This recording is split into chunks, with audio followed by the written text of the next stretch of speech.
ఆంధ్రప్రదేశ్లోని నెల్లూరు జిల్లా వెంకటగిరిలో జికా వైరస్ కలకలం సృష్టిస్తూ ఉంది.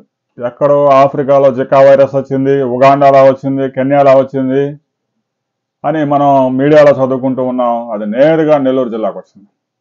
అది ఎలా వచ్చింది ఏంటి అనేది సైంటిస్టులు, డాక్టర్లు పరిశోధన చేస్తూ ఉన్నారు.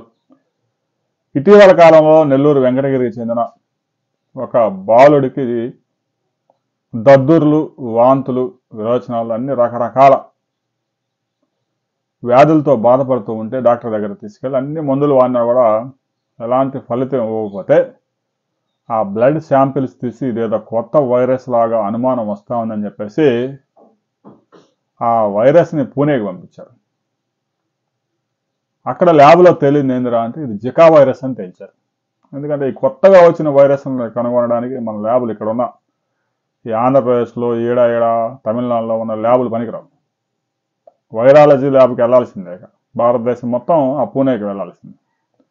ఆ ల్యాబ్లో తెలిసింది ఏంటంటే జికా వైరస్ అని తేల్చారు. ఇక దీంతో ఇదేం అంటువ్యాధి కాబట్టి ఈ పాటికి ఎంతమందికి పాకింది అనేది అధికారులు ఆందోళన చెందుతూ ఉన్నారు. ముందు నెల్లూరు జిల్లాలో ట్రీట్మెంట్ చేశారు, ఆ తర్వాత హైదరాబాద్ పంపించారు. హైదరాబాద్లో ట్రీట్మెంట్ చేశారు, అక్కడి నుంచి మెడ్రాసు ఎగ్మోర్ హాస్పిటల్ పంపించారు. అంటే ఇన్ని హాస్పిటల్ మారి డాక్టర్లంతా చూసి చెక్ చేసి పరిశీలించి మరి ఇవన్నీ మారింది కదా, ఎక్కడెక్కడ అంటుకుంది, ఎంతమందికి పాకింది అనే దాని మీద కూడా 3 రాష్ట్రాలు అప్రమత్తం అయ్యాయి. ఈ జికా వైరస్కి సంబంధించిన సమాచారం కూడా కేంద్ర ప్రభుత్వానికి పంపించారు. రాబోయే కొద్ది రోజుల్లో ఈ జికా వైరస్ ఎంత వేగంగా వ్యాప్తి చెందబోతా ఉంది, ఇది కోవిడ్ కన్నా డేంజరా, జికా వైరస్ లక్షణాలు ఏంటి, గుర్తించడం ఎలా అనే వివరాలతో మరో వీడియోలో తెలుసుకుందాం. వీడియో నచ్చితే లైక్ చేయండి, షేర్ చేయండి, సబ్స్క్రైబ్ చేసుకోండి.